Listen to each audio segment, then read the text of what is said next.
សួស្តីពុកម៉ែបងប្អូនទាំងអស់គ្នាបាទថ្ងៃនេះបានសឡ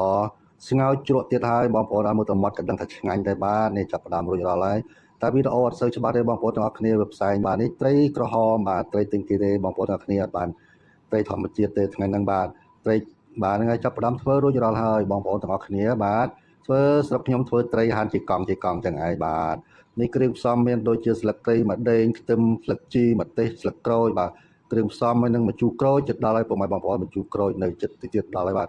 ហ្នឹងហើយគ្រឿងផ្សំមានតែប៉ុណ្្នឹងហើយបងប្អូនទាំងអស់គ្នាបាទបងប្អូនទំនងបាទហ្នឹងហើយនេះហាន់រួចហើយបាទស្លឹកខ្ទឹមស្លឹកជីនិងម្ទេសបាទពុកម៉ែបងប្អូនទាំងអស់គ្នាឡើងមួយចានបុកថ្មបងប្អូនទាំងអស់គ្នាអើយនេះហ្នឹងហើយយកជីធ្វើបន្លែបាទស្ងោរជ្រក់ងាយស្រួលទេបងប្អូនទាំងអស់គ្នាបាទស្រួលបំផុតបាទស្ងោរជ្រក់ត្រីក្រហមបាទនេះចាប់ផ្ដើមដាក់បេះក្រូចឆ្មាគឺក្រូចឆ្មាដែលយើង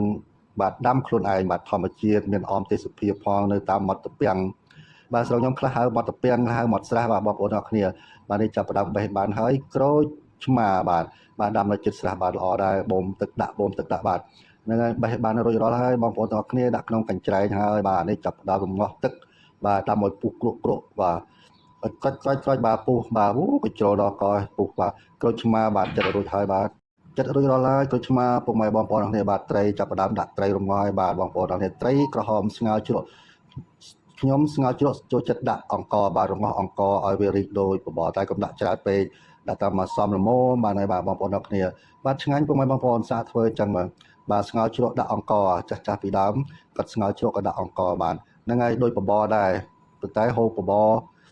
អង្ករហ្នឹងក៏ឆ្ងាញ់ដែរហៅថាបបរចុះបងប្អូនទាំងគ្នាបាទត្រីចាប់ដាក់រងាស់ហើយចិត្តឆ្អិនហើយបាទពុកម៉ែបងប្អូនទាំងគ្នាបាទទៅដល់មកអង្ករហ្នឹងរីកបាទឆ្ងាញ់បងប្អូនទាំងគ្នាបាទចាប់ដើម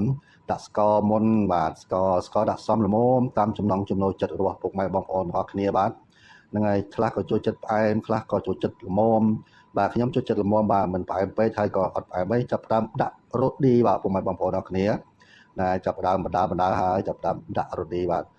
មើលទៅទំនងដែរពុកម៉ែបងប្អូនហ្នឹងហើយស្ងោរជ្រក់ត្រីក្រហមបាទបងប្អូនទាំងអស់គ្នាបាទទំនងឆ្ងាញ់បាទហ្នឹងហើយនេះចាប់ដើមដាក់ម្ទេសហើយដាក់ជីបណ្ដើហើយតែមកជូរក្រូចអត់បានថតឲ្យបងប្អូនមើលទេបាទជូរក្រូចបាទនេះចាប់ដើមដាក់ឲ្យចិត្តរួចរាល់ហើយបងប្អូនទាំងអស់គ្នាបាទហ្នឹងហើយបាទចូលជីនឹងស្លឹកខ្ទឹមបាទនិយាយចង់តដិតមកទេបងប្អូនទាំងអស់គ្នាបាទនិយាយដល់អត់ចង់ច្បាស់មកទេ